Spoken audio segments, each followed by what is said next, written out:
Be honest. Have you ever not bought a book because of its cover? Or on the flip side, have you ever bought a book because of its cover?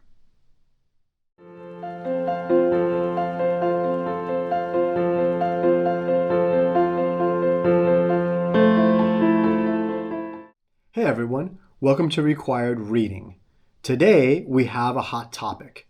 Do you judge a book by its cover? What do you think makes a great cover? That's a good question. I think that a great book cover will vary depending on what season of life that you are in. I tend to like book covers, or I do think that great book covers emphasize the title over the author. There are, of course, more like genre literature that has that really emphasizes the author's name. You know, maybe it's James Patterson or Douglas Preston. You see their name first, and then you see the title of the book because they themselves are the draw as opposed to the book, which I kind of feel is the opposite of really what reading should be. You should be reading the book because you're interested in the topic and you want to get lost in that environment or that area for a while, not because you're like, oh, it's the new James Patterson. Like, I also don't really read more than one book by the same author. I tend to skip around a little bit more. But yeah, a great book. Yeah, I would have to say simple too, like a dynamic image with a large title and then the author's name somewhere on there. But again, that shouldn't necessarily be the largest element on there. But that's kind of hard to answer. What do you think makes a good book cover or a great book cover? I think the first thing that makes a great book cover, and you may disagree, and people may disagree with me on this, but I think the first thing that makes a great book cover is that it immediately conveys to someone what the book is about, or rather, what is its genre. Yeah. And I think this is important. I know there's some people who want to sort of go genreless or sort of make this claim that, I don't know,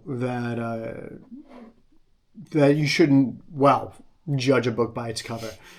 But I think a great book cover does that. You know, in terms of like the actual aesthetic qualities, that's really hard to say because I think tastes sort of vary. I also think that there's a tendency to sort of forget that books are also ultimately products that are meant to be sold. Yeah. And there's a tendency for people to buy based on what they see in terms of the book package.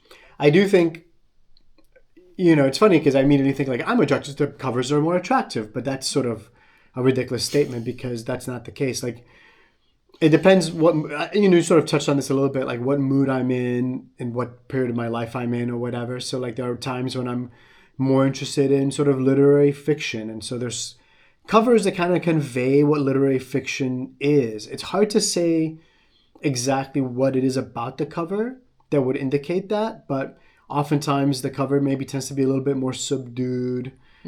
Maybe there'll be a more sort of classic work of art as opposed to science fiction, which might have more sort of, let's just say, spaceship or something. Actually, I feel like very rarely do they do that. Glowing red sun. Sure, something like that, or something with hard edges on it, or holographic images. It's not uncommon to do that, or I don't know. A certain kind of maybe nonfiction book. So like if you're reading American history oftentimes has like a very particular cover.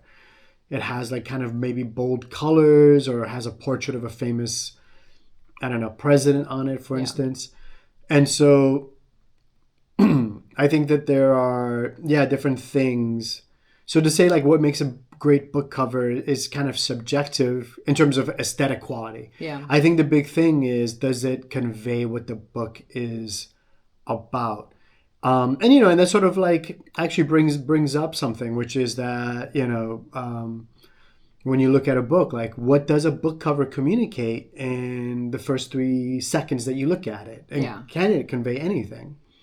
I mean, I definitely think that it can. There are certain colors and fonts that are deployed or employed rather to give you that quick impression. I mean, you kind of touched upon it a little bit where it can signal the genre of the book. I think that, I mean, it's such a trope at this point, but if it has a pink cover, it's probably chick lit.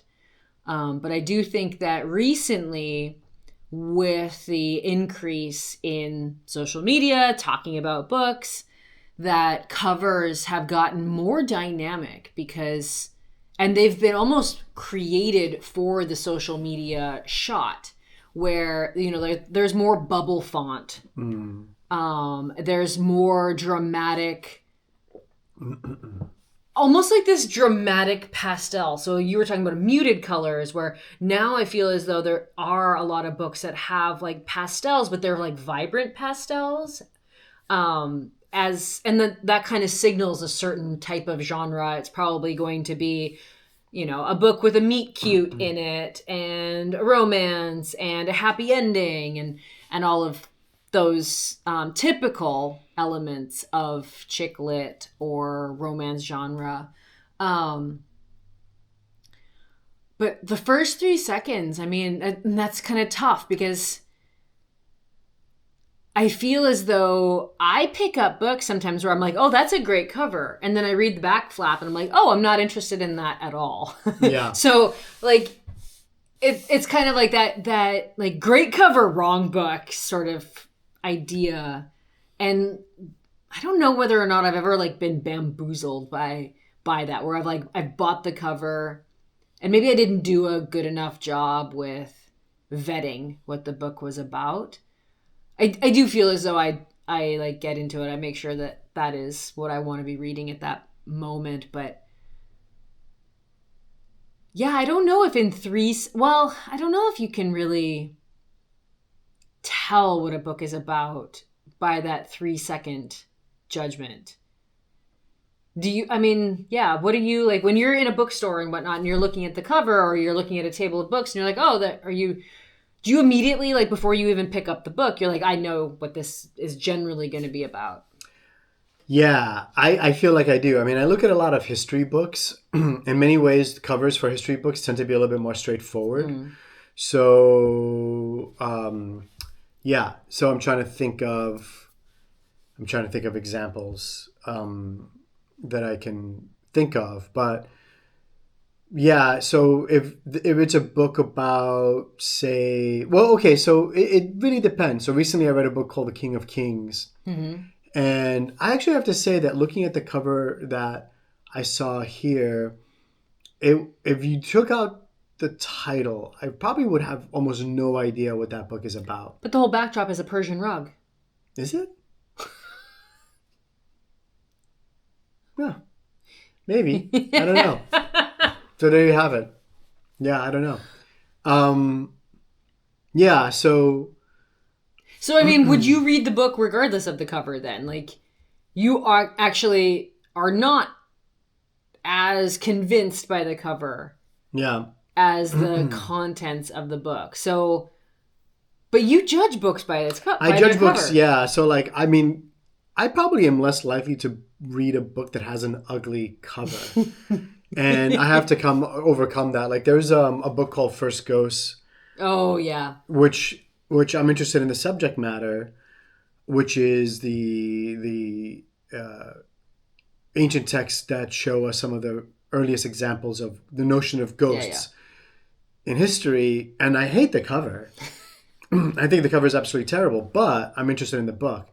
But honestly, like, keeps getting pushed down the pile because there are books that I think have nicer covers. You know, I'm reading a book right now called The Achilles Trap, which is about the misunderstanding between the U.S. and Iraq in the wake of the in the wake of the Gulf War. And actually not the Gulf War, but the U.S.-Iraq War. And that cover is a nicer cover, so it's a more interesting cover for some reason, more visually compelling. So I'm reading that over the First Ghost, for instance. Yeah. And so covers definitely have an impact, but I don't always. You know, I mean, you point to the King of Kings and the Persian rug. You're right. that cover almost feels so abstract that I just see colors. Yeah. And I don't sort of look at it for its whole. We recently read a book together called The Art Thief. Yeah. And I suppose some people think that cover is nice. I actually don't like that cover that much, but I don't know. Still read the book and still really enjoyed it. A lot of sort of modern science fiction books, for instance, I think have absolutely horrible covers. And one thing that I've noticed recently is that a lot of sort of classic books have had their covers repackaged. Oh, but they do that all the time. They do that all the time. Every That's year. true. I mean, if a book is in public domain, Yeah. I feel as though every single publishing house has their version of that book, or that version even of like the classical series. I mean, we've got the Pride and Prejudice, Sure. Jane Austen, which we will be reading on our next quarterly classic. But I mean, these now, Sense and Sensibility, I think Northanger Abbey, they all like have this style of cover. And this would be vintage classics. But Sure. again, like I feel as though every single publishing house puts out a beautiful set of PD classics every like 5 years. Yeah. But PD classics is a little bit different because I sort of grew up with them having different covers all the time. But Yeah. I'm thinking more like something like Bright Lights, Big City by Ian McInerney. For instance, the famous cover of that is a sort of illustration. Jay McInerney, yeah. The cover for that is The Odeon. the Odeon. Yeah, it's an illustration of the Odeon. And that to me is just that's just a classic cover for that book. Yeah. To repackage it to me sort of, I don't know, changes the message of what that book is about. And I know they do that because they're trying to attract a modern crowd. But I do think that's sort of problematic. Pretty much all of the Cormac McCarthy books have been repackaged. Yeah. But I prefer the old sort of vintage, and I say vintage because that's literally the publishing house was called Vintage, or is it called Vintage still? I don't know. Yeah, and those were the vintage covers, and they also did covers for William Faulkner that were a certain color scheme, and of course now you can't find those. And when I look at the covers now, I'm like, it's so generic. I really don't like them. I think part of the reason why I don't like them also is because they're not. The older covers are often like hand designed, and I feel like new covers are kind of like, I don't know. They're like illustrations that are just thrown together that don't seem to have the same kind of technical quality to them. No, but I mean, they kind of repackage them in order to grab the attention of a newer generation. Yeah. So like, you've already read them. You don't matter. You are not their audience any Yeah. longer. Now they're trying to get in a new generation of readers. So, I mean, it kind of sort of, you can trace maybe the aesthetic of book covers through maybe the decades or the generations. Definitely, I feel as though there are a couple of books that I have. Oh goodness, what we talk about when we talk about love, Raymond Carver. Yeah. You know, I have a specific cover that I have on that book that I love, but I've seen it repackaged. And I don't hate it. Yeah. I do find it like bringing it into the modern perspective or that modern audience, I think can only help. Yeah. If they actually read it. Well, I think I think it can help the book because I think that there are people who will not read anything, or they won't read things because they code as old. Oh, okay. So I think that that's definitely an aspect to it. I do think there's something lost. So, going back to science fiction, which is kind of like something that I'm kind of on these days. When I look at old science fiction covers, I think they're so wonderful, especially some of the really old ones that have like these crazy illustrations. Do you think that's just because you're in the mood? Like you're just like. Well, I mean, what I mean to say is that I prefer the old covers over the new ones. Yeah, no, I know. So I recently went into the bookstore and looked at some old science fiction books. Like I was looking for older authors. Never mind that they get pushed off the shelf because it's a subject that they're trying to churn out a lot of new works. But for instance, like I think I was looking at something by Arthur C. Clarke, or for instance, and the covers are just kind of, to me they look really generic. and they don't have that sort of thing that made them kind of weird when the original covers, Yeah. which maybe highlighted the weirdness a little bit. My tendency is to feel that covers now are sort of meant to not be offensive in any way, or to sort of not, they don't want to risk the possibility that people are like, oh, I don't want to read that because that cover's weird. Whereas actually 50 years ago for some of these books, not just science fiction, but actually any book really, that weirdness was maybe part of what made the books attractive. Whether they were science fiction or mystery or Western or whatever, literature Mm-hmm. with a capital L. I don't know. Yeah, I mean the sterilization almost of the covers is kind of what you're talking about too. And I do feel as though the more and more that I scroll through like online booksellers, that the covers are getting a little bit more similar to each other. So like nothing's really standing out any longer. There's the one trope that I always see either online or in bookstores themselves where it's like a historical fiction novel and there's a woman or a silhouette of a person. It doesn't actually even need to be a woman, but a silhouette of a person standing in front of the clock window in Musée d'Orsay that overlooks Sacré-Cœur.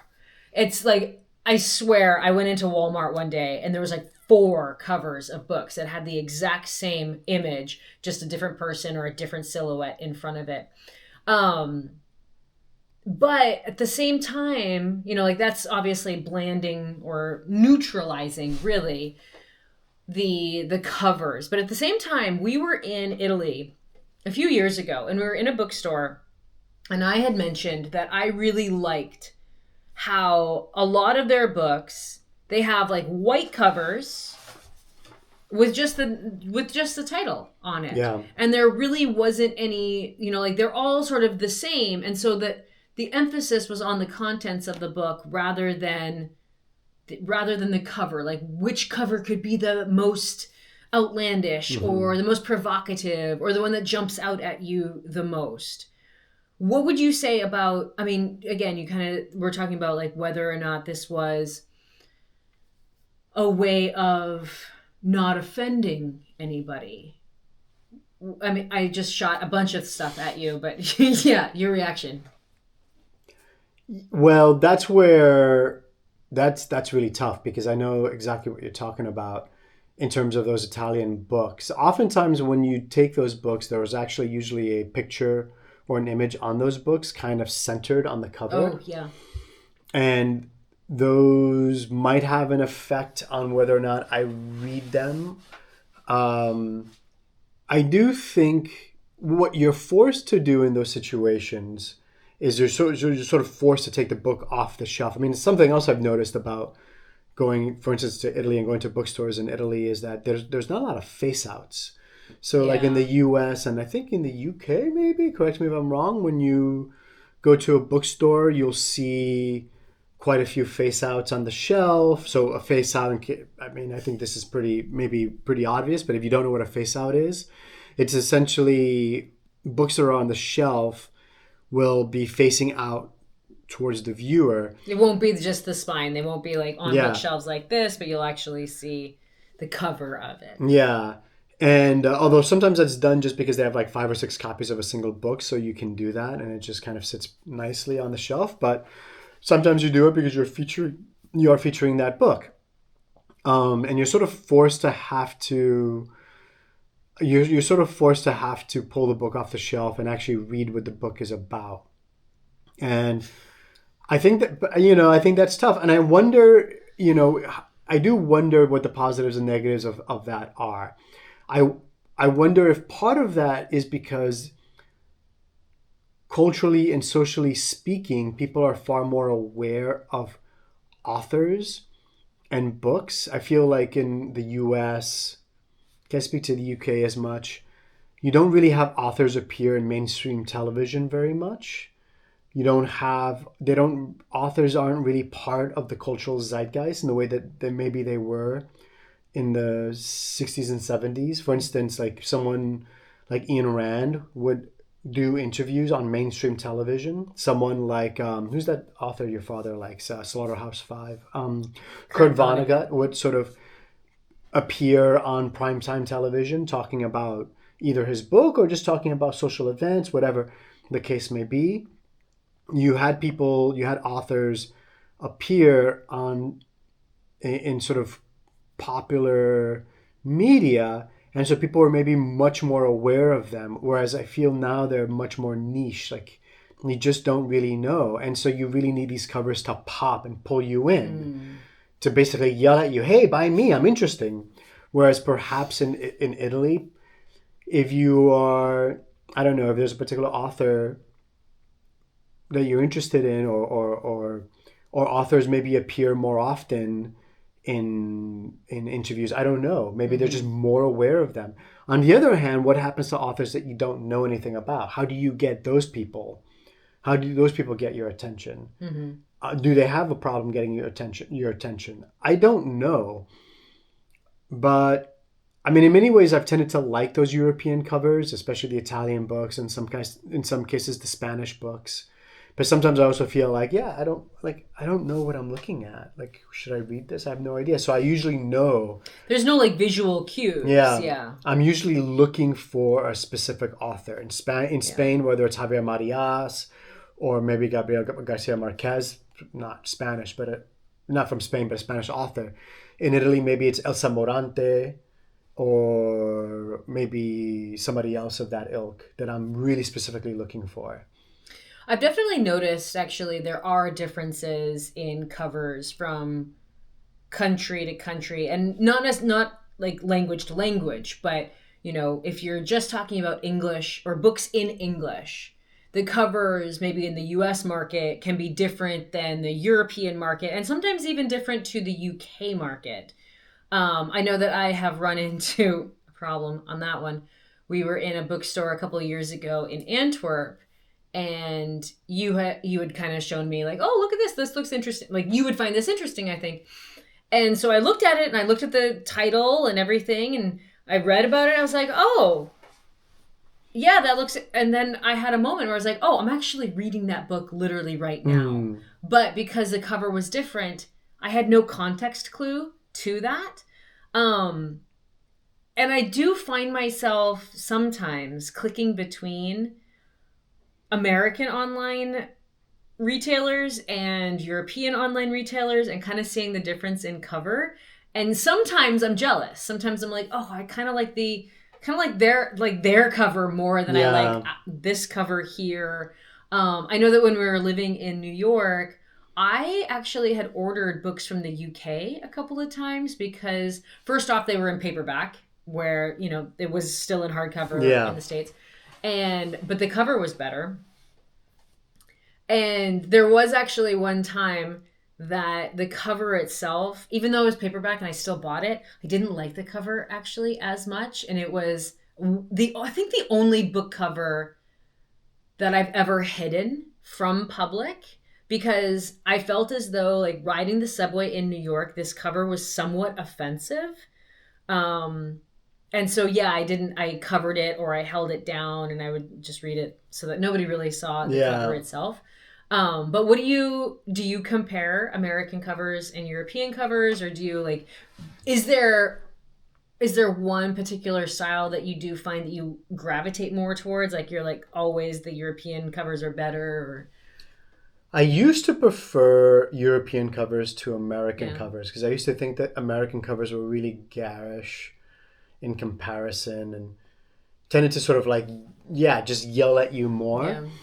I have found, and maybe it's because I'm no longer living in the US, I have found that I prefer American covers more now. But I also feel that European covers have kind of reversed themselves and now they're kind of yelling. I feel they've become really garish and they kind of yell at you.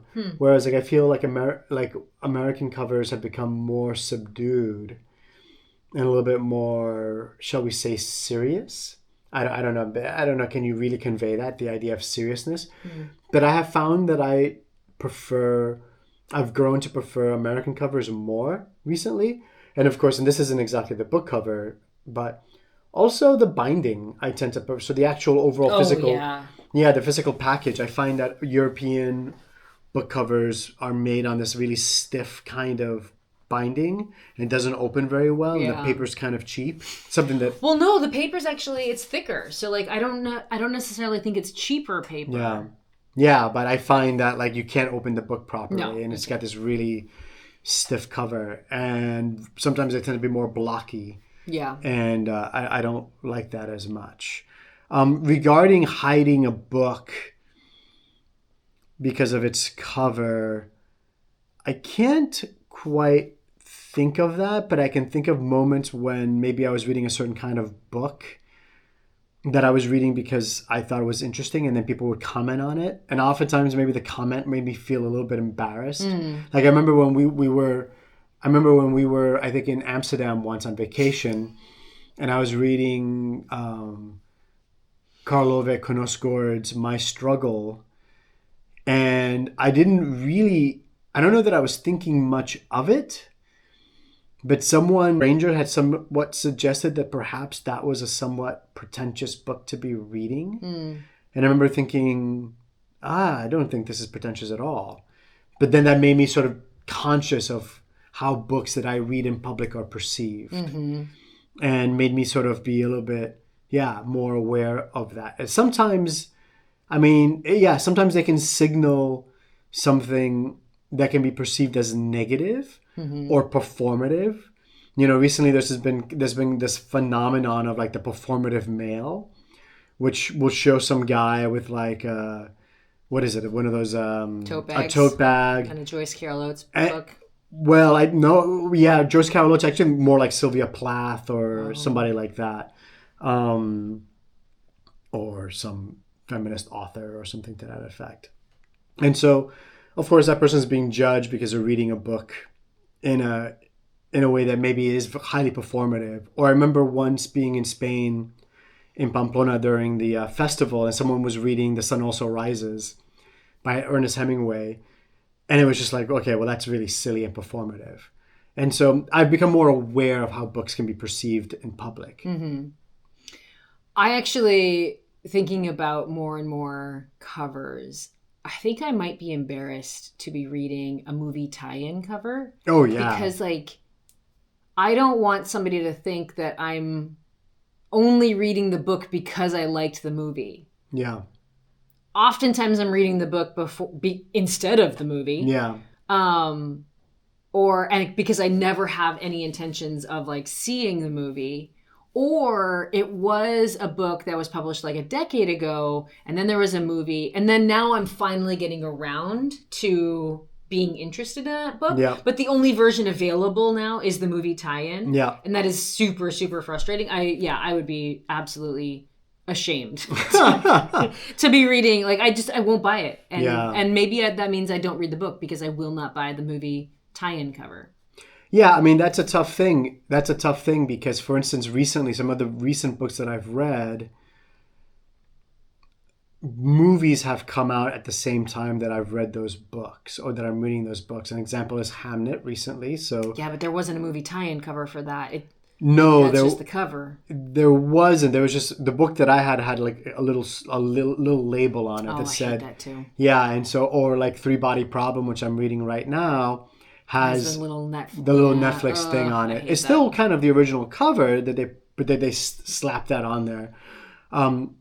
One other thing actually before we move on would be, and I mean to your point about this, is what about when there's quotes on the cover? So like, read this book. This book is great. The best book on this subject I've ever read by Yeah, whatever. I also hate that. Yeah, I do. I mean, generally those quotes are also like great dot dot dot book. It's Yeah, like, well, what's in the middle there? Like yeah, great attempt at writing a book. Like yeah, yeah, yeah, like it's just so manipulative. yeah, I don't like it yeah, at yeah, all. And they do capitalize on the person who is blurbing the book yeah, or who is quoting or who is giving the review. yeah, And it's almost like that author's name is more prominent sometimes yeah. than the actual author's name. I just think that's rude, and And yeah, false advertising.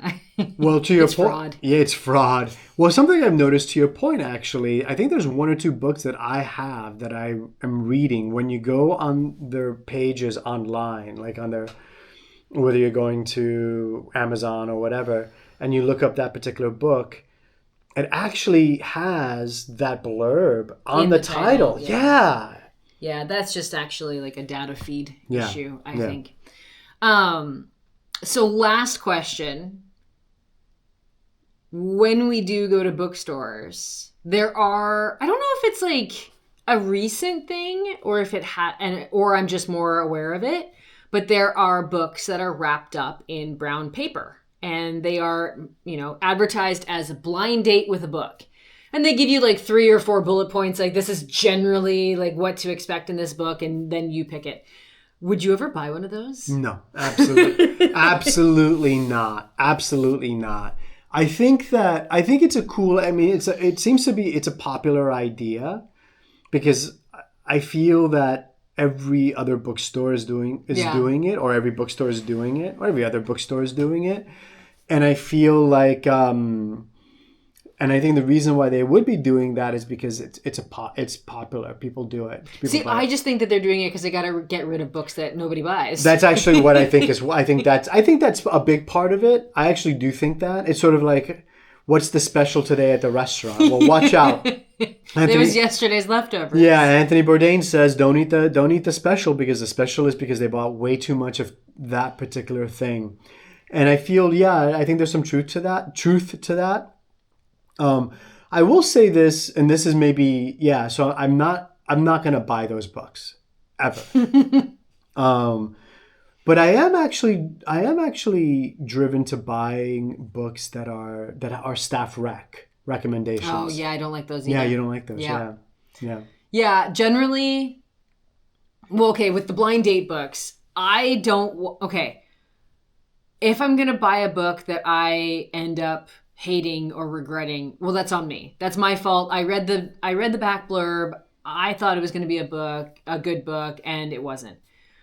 But if I part with $10 to $15 for a chance, for a little dopamine hit, and it is an absolute junk book that I have no interest in reading whatsoever, and I won't read it, it is an utter waste of money for me. So yeah, there's no way that I'm going to ever buy a book that's in brown paper. Like when I was a kid, give me the candy grab bag any day. But no, a book is, I mean, not only is it a waste of money, but like to then expect me to sit down and waste 20 hours of my life reading this book, forget it. I'm not going to do it. Yeah.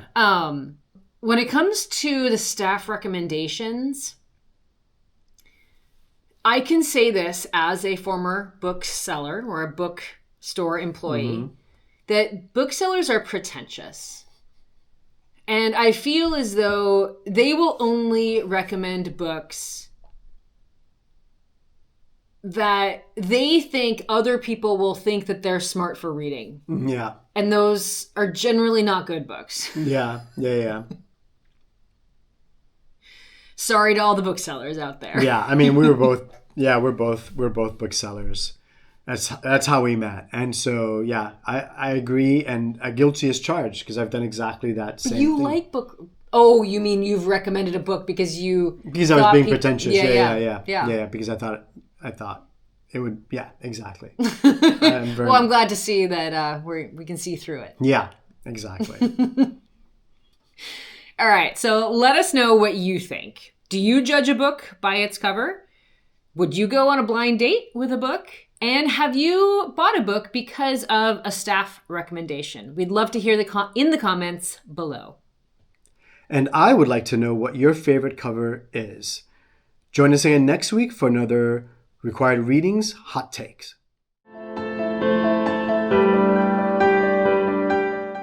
If you made it this far, make sure to hit that subscribe button so that you are notified of any upcoming episodes. It's free for you, but it means the world to us.